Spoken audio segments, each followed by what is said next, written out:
अगर आदमी कविताओं से जी सकता तो बड़ी आसान बात हो जाती, लेकिन जीवन यथार्थ से जीता है।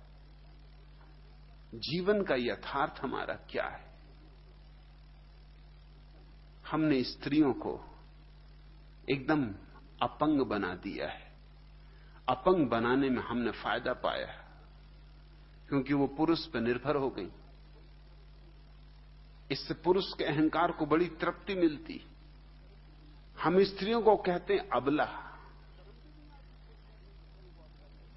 शर्म भी नहीं आती पुरुषों को स्त्रियों को अबला कहने में, और भली भांति जानते कि घर में किसकी चलती। घर के बाहर सीना फुला के चलते, जब घर में आते हैं तब देखो एकदम पूंछ दबा के अंदर आती, और फिर भी स्त्रियों को अबला कहते। मुल्ला नसरुद्दीन और उसकी पत्नी में झगड़ा हो रहा था। झगड़ा इस बात का था कि घर का मालिक कौन है। पत्नी ने कहा, मैं तुझे बताती हूं घर का मालिक कौन। वो लेके बैलन उसके पीछे दौड़ी। मुल्ला भागा और बिस्तर के नीचे घुस गया। पत्नी है मोटी तगड़ी, सो वो बिस्तर के नीचे तो घुस ही नहीं सकती, सो वही उसका एकमात्र शरण। जब भी कभी ज्यादा खतरा हो जाए वो बिस्तर के नीचे, वहां उस पत्नी की पहुंच नहीं, वो बिस्तर के नीचे बैठ गया पद्मासन लगा के। पत्नी का निकल बाहर। मुल्ला ने कहा, नहीं निकलते, हम अपने मालिक। अरे घर का मालिक कौन है? कौन हमें निकाल सकता है? नहीं निकलते, कर ले जो तुझे करना हो। तभी कोई मेहमान ने द्वार पर दस्तक दी। पत्नी ने कहा कि निकलो बाहर, निकलो, कोई मेहमान है। आने दो। मुल्ला ने कहा, आज मेहमानों को भी पता चल जाए कि घर का मालिक कौन। रख बेलन नीचे और घिसट नाक जमीन पर, तो बाहर निकलूंगा, नहीं तो आज आने दे। आज मेहमानों को बुला ला, मोहल्ले वालों को भी, जाहिरी हो जाए, एक दफा तय हो जाए मामला इस तरफ या उस तरफ कि घर का मालिक कौन। ये घर की मालकियत है, बिस्तर के नीचे छिपे, और स्त्रियों को अबला बता रहे। हर पुरुष को पता है कि स्त्री ज्यादा बलवान है। स्त्रियां पुरुषों से ज्यादा जीती, 5 साल ज्यादा औसत। स्त्रियां पुरुषों से कम बीमार पड़ती, स्त्रियां कम पागल होती, स्त्रियां कम आत्महत्या करती। पुरुष जरा में टूट जाता है, जरा सा दिवाला निकल गया कि खत्म, एकदम मरने की सोचने लगते। इलेक्शन हार गए, रस्सी खरीदने लगते कि फांसी लगा लेंगे। स्त्रियों की प्रतिरोधक शक्ति बड़ी है। नहीं तो 9 महीने बच्चे को पेट में रखना, जरा सोचो तो, पुरुष होके रखना पड़े 9 महीने बच्चे को पेट में। अरे 9 महीने की तो छोड़ो, 9 घंटे जरा बच्चे को गोद में तो रखो। छठी का दूध याद दिला दे।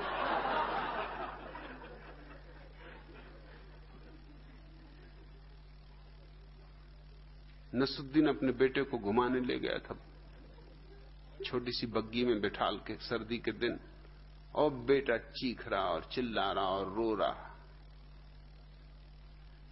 और नसरुद्दीन कह रहा, नसरुद्दीन शांति रखो, धैर्य रखो। एक महिला ये सुन रही थी, वो भी घूमने गई थी। उसने कहा, बड़ा प्यारा बेटा है और तुम भी बड़े धैर्यवान हो। वो महिला पास आई, उसने बेटे के सिर पर हाथ रखा और कहा कि नसरुद्दीन बेटा शांत हो जाओ। नसरुद्दीन ने कहा, माई तू गलत समझ रही, नसरुद्दीन उसका नाम नहीं, मेरा नाम। मैं तो अपने को समझा रहा हूं कि नसरुद्दीन शांत रहो, शांत रहो। दिल तो हो रहा है कि इस दुष्ट का गला दबा दूं।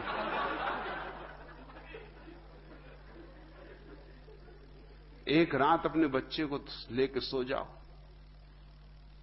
या तो खुद खिड़की से कूद जाओगे या बच्चे की गर्दन दबा दोगे। और स्त्रियों को कहते हो अबला, तुमने बनाने की कोशिश जरूर की है मगर जीत नहीं पाए। बाहर से तुमने पंगु कर दिया तो उनकी सारी की सारी शक्ति तुम पर टूट पड़ी। स्त्रियों को मौका दो, उनको जिंदगी के सारे विस्तार में फैलने दो, मगर तुम्हारी ईर्ष्या, तुम्हारा अहंकार, तुम्हारा दंभ तुम्हारी जान खाया जा रहा है। स्त्रियों को फैलने दो जिंदगी में, मगर यह भी एक घबराहट कि कहीं कोई शील भंग न कर दे उनका। उस डर से भी उनको घर में छिपा कर रखो। कई बार ऐसा होता है कि तुम्हारे उपाय ही उपद्रव के कारण होते। अगर स्त्रियां बाहर हों, मुक्त हों, सारे काम धाम में लगी हों, जगह जगह उपलब्ध हों, किसको पड़ी सील भंग करने की। मगर स्त्रियां मिलती मुश्किल से, और जब मिल जाती कभी इक्की दुक्की एकांत में किसी अवसर में, तो फिर पुरुष भी सोचता है कि मौका छोड़ना ठीक नहीं। फिर मिले मौका, न मिले, फिर वो एकदम से उसे ऋषियों की बातें याद आती।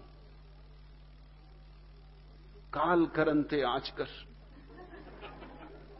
आज करनते अब, पल में परले होएगी बहुरी करोगे कब। फिर वो सोचता अब करी गुजरो, अब जो करना है सो कर ही लो, फिर कौन जाने दोबारा ये अवसर हाथ आए ना आए। ये हमारा जो झूठा विभाजन है स्त्री पुरुष के बीच, उसने ही सारा उपद्रव खड़ा किया। ये विभाजन गिराओ, ये विभाजन बिल्कुल हटाओ। और मैं ये नहीं कह रहा हूं कि 100% सील भंग की घटनाएं समाप्त हो जाएंगी, लेकिन 99% समाप्त हो जाएंगी। मेरी एक सन्यासिनी कमल ईरान में थी। वो अपने प्रेमी के साथ किसी जल प्रपात पर स्नान करने गई थी एकांत में। अमेरिकन है तो सारे वस्त्र उतार के वो स्नान कर रहे थे। वहां कोई और था नहीं कि आ गए 4 ईरानी। उन्होंने उनके प्रेमी को तो पकड़ लिया कमल के, उसको तो रस्सी से बांध दिया एक वृक्ष से, और उसके साथ बलात्कार किया।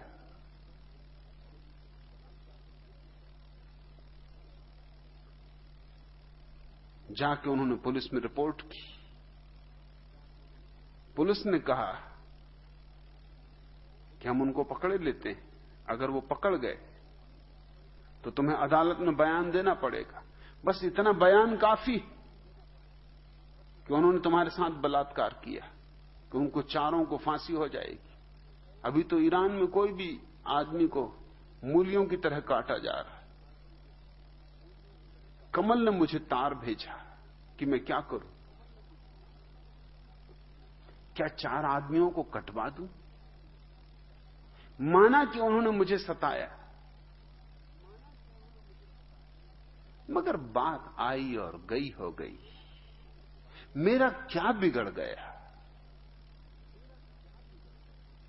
4 आदमियों को कटवा दूं। मैंने उसे लिखा जो तुझे ठीक लगे, क्योंकि इस संबंध में मैं तेरे ही निर्णय पर बात छोड़ता हूं। मैं कुछ भी कहूंगा तो पीछे हो सकता है तुझे पछतावा हो। अगर मैं कहूं कि छुड़वा दे तो पीछे से सोचे कि छुड़वाना नहीं था, और मैं कहूं कि फांसी लगवा दे तो शायद पीछे सोचे कि 4 आदमियों की हत्या। तू खुद ही निर्णय कर ले। मैं बहुत खुश हुआ जब वो लौट के आई तो उसने अदालत में इंकार कर दिया। उसने कहा कि नहीं, मेरे साथ कोई बलात्कार नहीं हुआ है। जब वो आई तो मैंने उससे पूछा, उसने कहा कि मैं इतनी आनंदित हूं कि मैं माफ कर सकी। मैं खुश हुआ। मैंने उसे आशीर्वाद दिया कि मैं प्रसन्न हूं तूने ठीक निर्णय लिया। 4 आदमियों की जिंदगी का मूल्य बहुत ज्यादा है। मैंने कहा उन पे क्या गुजरी? ने कहा कि उनके चेहरे देखने लायक थे, आंखों से उनके आंसू गिरने लगे। जब हम अदालत से बाहर आए, उन 4 ने मेरे पैर छुए और कहा कि हमें क्षमा कर दो, हम मूढ़, बस हमसे भूल हो गई। हमने ये आशा ही नहीं की थी, हम तो तय ही करके आए थे कि अभी मौत, क्योंकि स्त्री का कह देना काफी है ईरान में।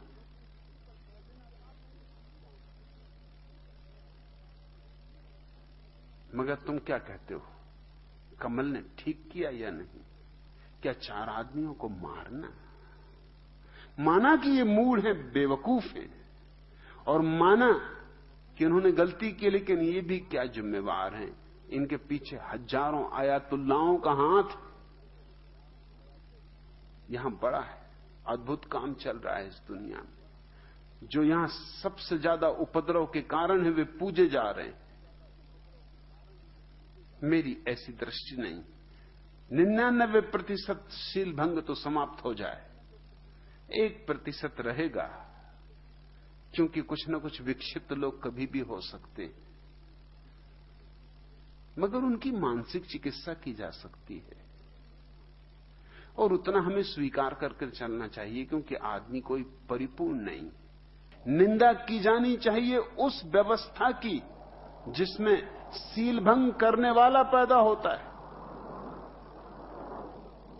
और जिसमें शील भंग करवाने वाले पैदा होते। निंदा होनी चाहिए उस व्यवस्था की, उस संस्कार की, उस संस्कृति की। उसकी तुम बात नहीं उठा रहे हो यश कोहली। तुम चाहते हो इन दोनों में से तय हो जाना चाहिए। दोषी है तो व्यवस्था है। तुमने पूछा, भारत में आक्रांति की निंदा होती है और आक्रामक अपना खेल अबाध जारी रखता है। ये सारी दुनिया में ऐसा है, क्योंकि पुरुष सारी दुनिया में आक्रामक रहा है, और सारे पुरुषों ने ही धर्मशास्त्र बनाए, उन्होंने ही नियम रचे, नीति रची। इसलिए स्त्रियों के लिए कोई जगह नहीं छोड़ी। स्त्रियां नरक के द्वार हैं। और तुम अभी भी बाबा तुलसीदास जैसे लोगों को पूजे चले जाते हो। स्त्रियां नरक के द्वार हैं। ढोल गंवार शूद्र पशु नारी, ये सब ताड़न के अधिकारी। ये बाबा तुलसीदास इतने नाराज क्यों स्त्रियों पर? और सच ये है, इनकी स्त्री ने ही इनको बोध दिया था। ये खुद ही कामातुर थे। स्त्री गई थी मायक, नहीं रोक सके अपने को। पहुंचे हुए बाबा रहे होंगे, पहुंच गए बरसात में, नदी आई हुई थी, मुर्दे को पकड़ के नदी पार कर ली। कामांध रहे होंगे, मुर्दे को समझा कि लक्कड़, और फिर सांप को पकड़ के चढ़ गए मकान के पीछे से। बाबा लोग हमेशा मकान के पीछे से चढ़ते। सांप को समझा कि रस्सी। अरे बाबा लोग तो मस्त रहते, उनको क्या फर्क। रस्सी में सांप देखें, सांप में रस्सी देखें, उनके खेल का तो तुम कुछ पूछो ही मत। स्त्री ने उनको चौंकाया, जगाया। स्त्री ने कहा, ये क्या करते हो? काश इतना प्रेम तुम्हारा राम से होता तो सर्वस्व पा लेते, जितना तुम्हारा मुझसे प्रेम। चोट खा के लौट पड़े, उसी चोट का बदला ले रहे हैं। स्त्री ने स्वर्ग का रास्ता बताया, स्त्री को कह रहे हैं नरक का रास्ता। उसकी गिनती ढोल गंवार शूद्र पशु नारी में कर रहे हैं कि उसको पीटो। वो स्त्री ने जो पिटाई कर दी उस दिन, वो याद भूलती नहीं। उसका घाव गहरा बैठ गया है। ये तुम्हारे सब ऋषि मुनि समझाते हैं, स्त्री नरक का द्वार है। स्त्री नरक का द्वार क्यों होने लगी? मगर ये ऋषि मुनियों का मन स्त्रियों में उलझा है। ये बैठे हैं धुनी रमाए वगैरह, राम राम की माला जप रहे हैं, और भीतर काम ही काम उबल रहा है। घबरा रहे हैं, भयभीत हैं, बेचैन हैं, परेशान हैं।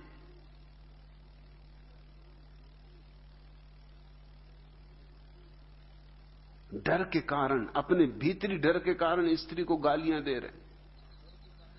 और इन्हीं ने सब शास्त्र बनाए, इन्हीं ने सब नियम बनाए, यही तुम्हारी छाती पे सवार है। इसलिए आक्रामक की निंदा होती, क्योंकि आक्रामक पुरुष है और आक्रांता स्त्री। जब तक तुम ये सारी पुरानी परंपरा को उल्टोगे नहीं, इस कचरे को एक बार की आगी लगा दो, एक बार की होली में जला दो, एक बार की अतीत से छुटकारा कर लो, एक दफा सफाई कर लो अपने मन की, तो अड़चन न रह जाए, चीजें साफ हो जाएं। लेकिन साफ नहीं हो पाती, क्योंकि यही लोग तो तुम्हारे विचारों के निर्माता हैं। इन्हीं के आधार पर तो तुम सोचते हो, इन्हीं की लकीरों पर तो तुम दौड़ते हो। इन्होंने पटरियां बिछा दी हैं, उन्हीं पे तुम्हारे विचार की ट्रेनें दौड़ा करती, आगे पीछे।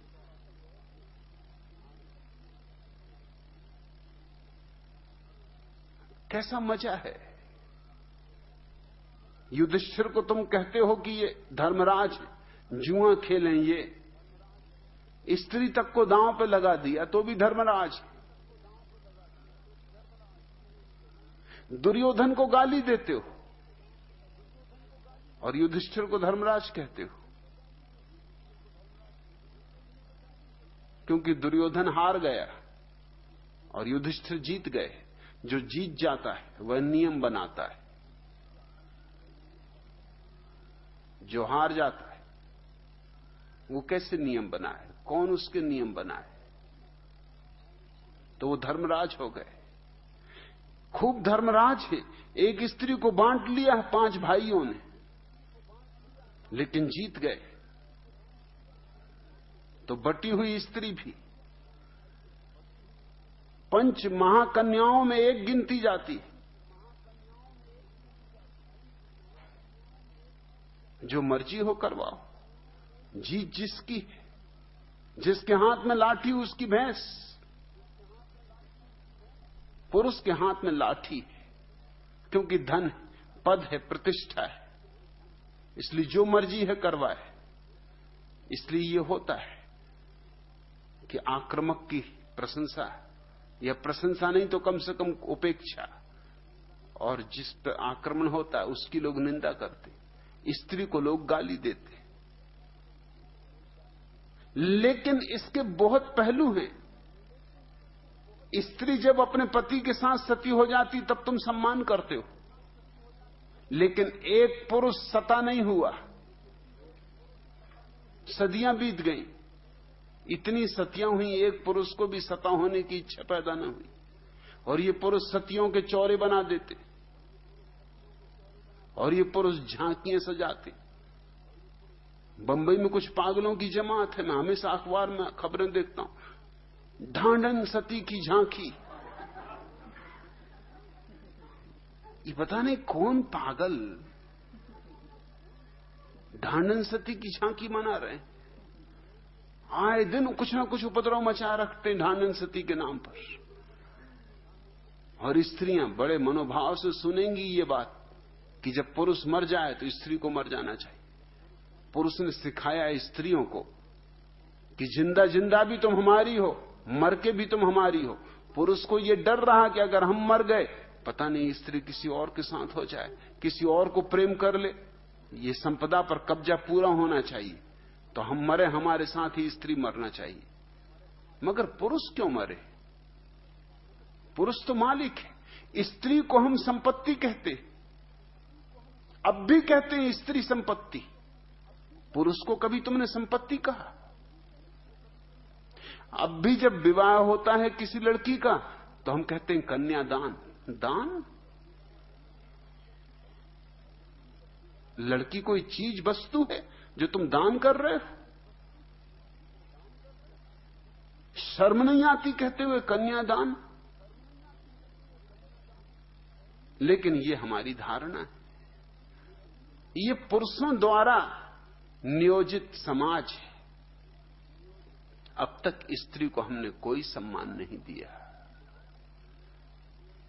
और अगर हम स्त्री को सम्मान देना चाहते हैं तो हमें अपनी पूरी नैतिक धारणाओं को, मर्यादाओं को रूपांतरित करना होगा। वही कार्य, वही महत्कारी मैं यहां करने की कोशिश कर रहा हूं, इसलिए खूब गालियां खा रहा हूं। इसलिए जितनी गालियां मुझे पड़ रही इस देश में शायद ही किसी को पड़ती हो, लेकिन मैं उनकी अपेक्षा करता हूं, जानता हूं कि स्वाभाविक है, ये होगा ही।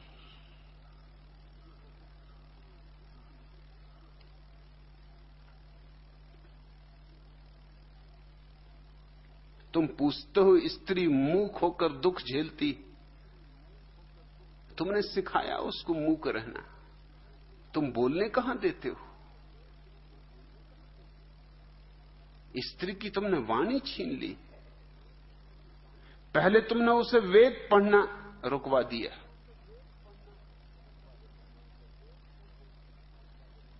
तुमने उससे पूजा के अधिकार छीन लिए, यज्ञ के अधिकार छीन लिए। स्त्रियां अब शिक्षा पाने के लिए बाहर नहीं जा सकती। क्यों? क्योंकि खतरा है। बाहर शिक्षा पाने जाती हैं तो वहां से लौटती तो मुखर हो जाती, उनको वाणी मिल जाती। तुम स्त्रियों को शिक्षा भी देते हो तो भी इसलिए नहीं देते कि वो मुखर हो जाएं, इसलिए देते हो ताकि ठीक वर मिल जाए, एमए हो जाएं वो, ताकि कोई कलेक्टर, कोई कमिश्नर, कोई डॉक्टर, कोई इंजीनियर वर मिल जाए। स्त्री की शिक्षा का कुल इतना ही मूल्य है, उसके सर्टिफिकेट अच्छा वर फांसने के काम आते, बस इससे ज्यादा कोई मूल्य नहीं।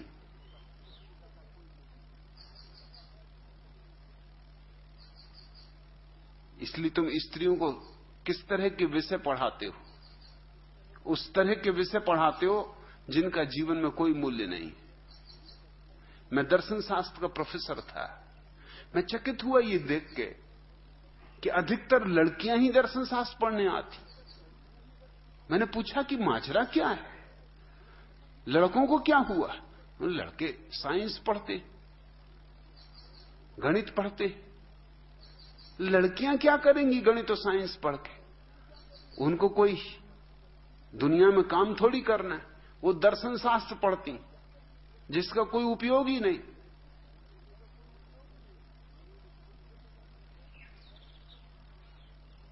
जो बिल्कुल बेकाम है, जिसकी कोई सार्थकता नहीं जीवन में। चूल्हा फूको और दार्शनिक चिंतन करो, और दार्शनिक चिंतन में ऐसी बातें भी हैं पुराने दार्शनिक शास्त्रों में कि पात्र घी को संभालता, कि घी पात्र को संभालता। बस चूल्हा फूको और संभाल संभाल कर देखो कि पात्र घी को संभालता कि घी को पात्र संभालता। और करना क्या है? रहस्यपूर्ण बातें सोचो।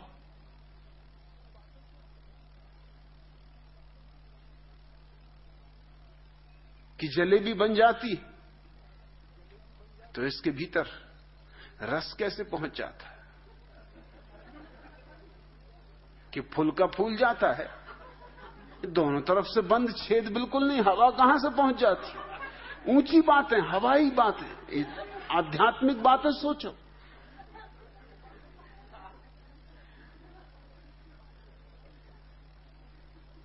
दर्शन शास्त्र पढ़ती हैं लड़कियां, काव्य शास्त्र पढ़ती हैं लड़कियां, भाषा शास्त्र पढ़ती हैं लड़कियां, बेकाम की बातें जहां कोई और पढ़ने नहीं जाता, उनको सर्टिफिकेट से प्रयोजन है।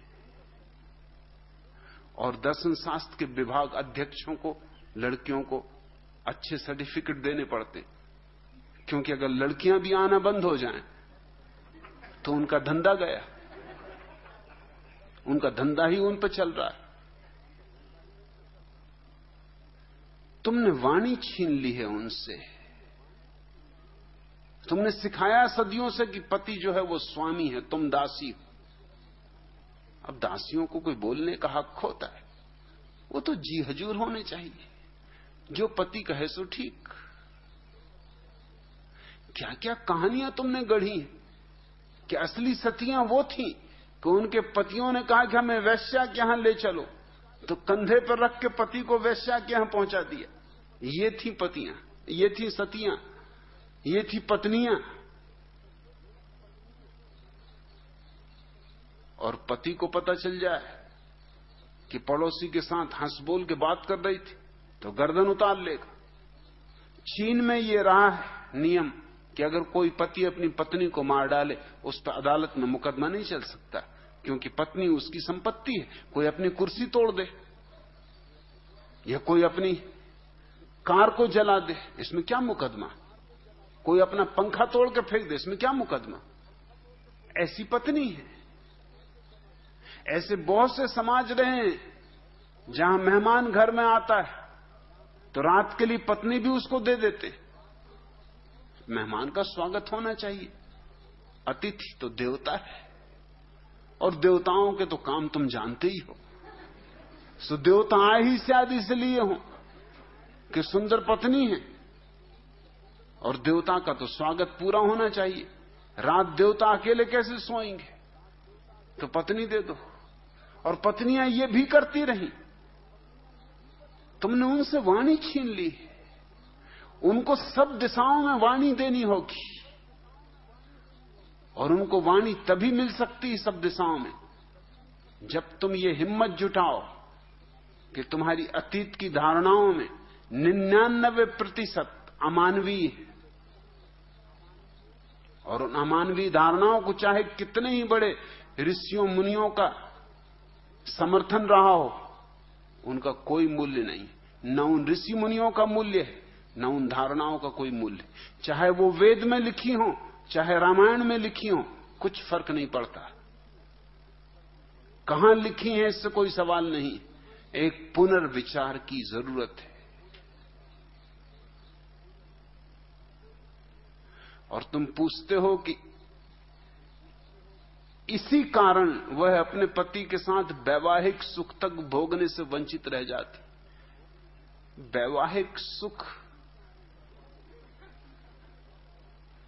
किसी ने कभी भोगा है? कहां की बातें कर रहे हो यश कोहली? विवाह तो दुख भोगने का आयोजन है। सुख भोगना हो तो अविवाहित रहना।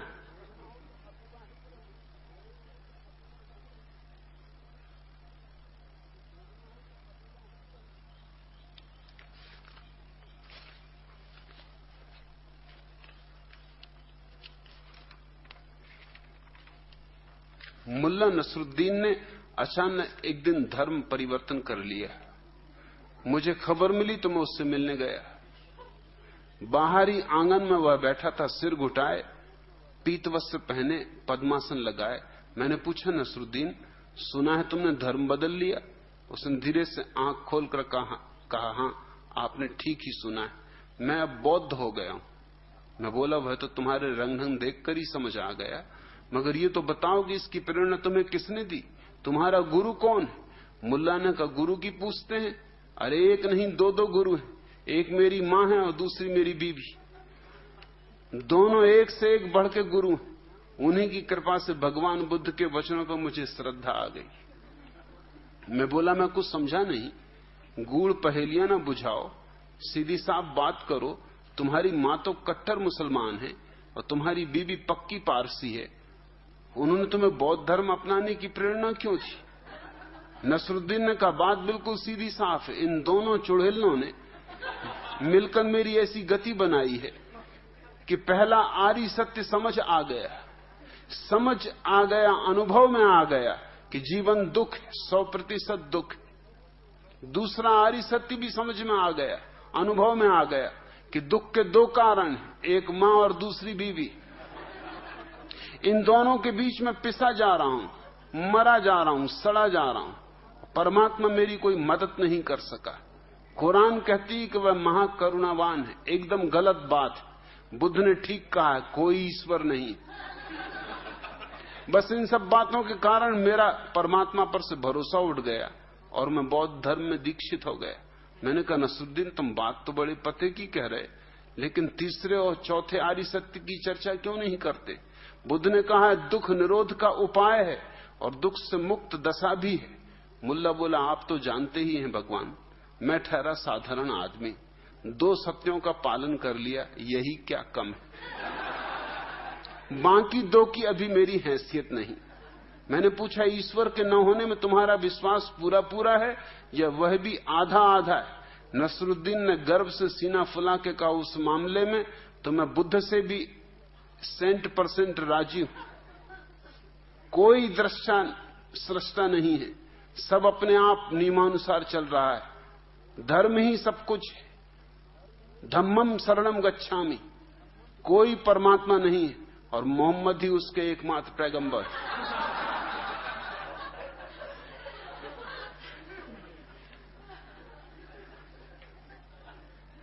वैवाहिक जीवन सुखी जीवन नहीं हो सकता, क्योंकि अब तक हम मनुष्य को प्रेम करने की सुविधा ही नहीं दे पाए। अब तक हम एक ऐसी व्यवस्था नहीं बना पाए जहां प्रेम के फूल खिल सके। और प्रेम से अगर विवाह निकले तो सुख आ सकता है। हमने उल्टी चेष्टा की है, हम चाहते हैं विवाह से प्रेम निकले, ये नहीं हो सकता। और यही हम अब तक करते रहे। विवाह से प्रेम नहीं निकलता, सिर्फ व्यवस्था निकलती, सुरक्षा निकलती। कभी कोई अपवाद स्वरूप एकाध घटना घट जाती हो, उसको नियम मत मान लेना। उससे नियम सिद्ध होता है, खंडित नहीं होता। प्रेम चाहिए पृथ्वी पर, और प्रेम के लिए बड़ी क्रांति चाहिए। मैं उसी क्रांति के लिए आह्वान दे रहा हूं। प्रेम से फिर विवाह निकले ना निकले कोई चिंता नहीं। प्रेम से जो भी निकलेगा शुभ होगा। लेकिन प्रेम में जीने का अर्थ होता है असुरक्षा में जीना, और हम सब सुरक्षा लोलुप हैं। इसलिए हम प्रेम की झंझट में नहीं पड़ना चाहते। हम विवाह की सुरक्षा चाहते हैं, शरण चाहते हैं। इसलिए हम इन ऋषि मुनियों से राजी हो गए। इनने हमें व्यवस्था दे दी, इन्होंने हमें सुरक्षा दे दी।